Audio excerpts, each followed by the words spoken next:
Sir கடவுளை கும்பிட்டு ஒரே ஒரு வரம் கேட்கலாம் சார். அப்படி என்ன சார் வரம் வரம் கேட்கலாம்? நம்ம உயிர் வாழ்றதுக்கு அறுசுவை, அறுசுவையில உணவு போகணும் உயிர் வாழ்றோம். நம்மளுக்குன்னு உள்ள குணங்கள் அருங்குணங்கள்னு சொல்லி சொல்றோமா? சரி. இந்த உலகத்துல நம்ம வாழ்றதுக்கு அ ஐந் ஐந் ஐம்பெரும் அதாவது நிலம், நீர், காற்று என்ற 5 பஞ்சபூதங்கள் இருக்கு. இதெல்லாம் சேர்ந்து தான் நம்ம இந்த உலகத்துல நம்ம வாழப்போறோம்.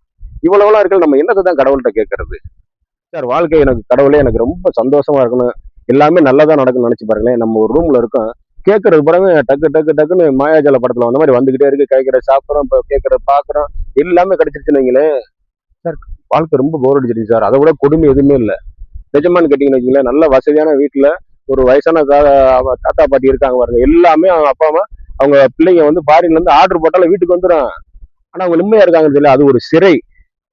அப்ப எவ்வளவு கொடுமையா இருக்கும். சரி கடவுள்கிட்ட வேண்டிக்கிட்டு கடவுளே எனக்கு கஷ்டத்தை கொடு, நல்ல கஷ்டமா கொடு. அவர் இருக்க சும்மா வச்சு கொடுக்கறதே நம்மளால தாங்க முடியல. அதை வேண்டிக்கிட்டு கொடுத்தாருன்னா அதெல்லாம் தாங்க முடியுமா நம்ம? சார் நிறைய விஷயங்கள் இருக்கு. நம்ம வெறுமையா இருக்கிறது கூட பெரிய கொடுமை. அப்ப என்னதான் கடவுள்கிட்ட வேண்டிக்கிறது?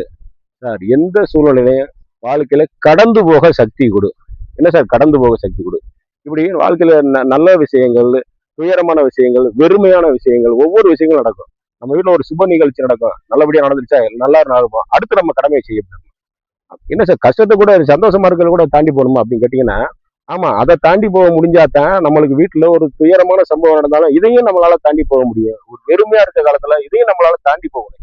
அதாவது கடந்து போகிறதுக்கான சக்தி நம்மளுக்கு கிடைச்சுன்னா ஒரு நிதானம் கிடைக்கும்.